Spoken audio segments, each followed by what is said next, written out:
বাণিজ্য মন্ত্রণালয়ের অন্যতম একটা কাজ হচ্ছে এসেনশিয়াল যেগুলি ফুড আইটেম সেগুলির স্থিতিশীল রাখা। আমাদের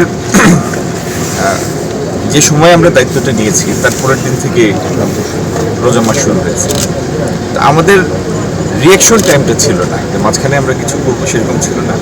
কিন্তু ভালো দিকটা হচ্ছে আমাদের হাতে যে পরিমাণ সরবরাহ আছে সেই সরবরাহ বাজারে মূল্য স্থিতিশীল রাখার জন্য পর্যাপ্ত। সুতরাং এটির জন্য কোনো শঙ্কার কারণ নেই। আর সিলেটের জন্য যে পরিকল্পনা, এই দীর্ঘ নির্বাচনী প্রচারণার সময় আমি আমার প্রত্যেকটা বক্তব্যে এটির উল্লেখ করেছি এবং আমার ম্যানিফেস্টোতে যা আছে আগামী 5 বছরে তার অক্ষরে অক্ষরে বাস্তবায়ন করার চেষ্টা করব ইনশাল্লাহ। আপনারা দোয়া করবেন যেন এই পরিকল্পনাগুলি সফলভাবে আমরা বাস্তবায়ন করতে পারি, যেটির সাথে সিলেটের মানুষের জীবনমান উন্নয়নের প্রশ্ন সরাসরি জড়িত। আমরা এখানে কর্মসংস্থান সৃষ্টি করতে চাই, আইটি সংশ্লিষ্ট বিভিন্ন পেশার প্রসার ঘটাতে চাই, এআই সেন্টার তৈরি করতে চাই, এআই সেন্টার তৈরি করতে চাই। আমাদের পাশের দেশ ভারত একটা মেজর ডিজিটাল ইনফ্রাস্ট্রাকচার তৈরি করেছে, মেজর ডিজিটাল ইনফ্রাস্ট্রাকচার।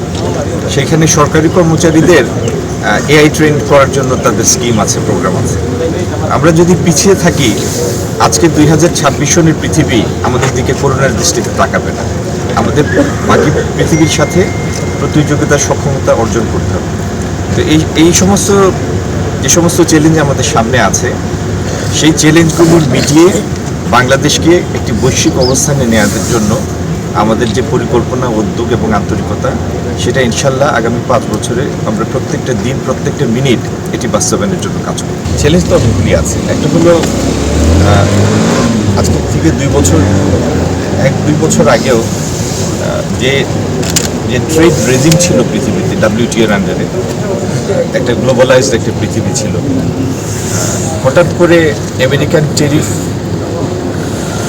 একটা অস্ত্র হিসাবে বিভিন্ন ক্ষেত্রে ব্যবহার করার কারণে এই WTO রেজিমের বা যে গ্লোবাল ওয়ার্ল্ড যেটির স্লোগানটা খুব জনপ্রিয় একটা স্লোগান ছিল, এবং আন্তর্দেশীয় বাণিজ্য যতটুকু সম্ভব সহজীকরণ করা হয়েছিল যাতে গুডস অ্যান্ড সার্ভিসের অবাধ প্রবাহ থাকে, এই উদ্দেশ্য সামনে রেখে সেই নোশনটা, সেই কনসেপ্টটা বিরাটভাবে বাধাগ্রস্ত হয়েছে। তো এই টালমাটাল সময়ে আন্তর্দেশীয় বাণিজ্যের গতিস্লদ আপনারা দেখেছেন। গত 4-5 মাসে আমাদের একটা ইনক্রিমেন্টাল নেগেটিভ গ্রোথ হচ্ছে রপ্তানি প্রবৃত্তি ঋণাত্মক। আর আমাদের রপ্তানির একটা মাত্র পণ্য 85% আমাদের পুরো রপ্তানি বাস্কেট। এটি তো আমাদের জন্য চ্যালেঞ্জিং। সেই জায়গা থেকে আবার বাংলাদেশকে উত্তরণ ঘটানো, রপ্তানি প্রবৃদ্ধি অর্জন করা, আমাদের রপ্তানি বাস্কেটটাকে বড় করা, নতুন নতুন পণ্য অন্তর্ভুক্ত করা, এটার মধ্যে বৈচিত্র্য আনা, ডাইভার্সিফিকেশন আনা, এগুলি আমাদের আগামী দিনের চ্যালেঞ্জ। কিন্তু এটির কোনো বিকল্প নাই, এগুলিই করতে হবে।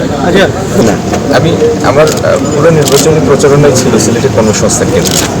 আপনার যদি কর্মসংস্থান তৈরি করতে হয়, বিনিয়োগ লাগবে, বিনিয়োগ ছাড়া তো কর্মসংস্থান হবে না। তো এই বিনিয়োগ আকৃষ্ট করার জন্য কতটা সহায়ক পরিবেশ দরকার, আপনার যোগাযোগ ব্যবস্থার উন্নয়ন দরকার, কিছু লালফিতার দূরত্ব কমানো দরকার।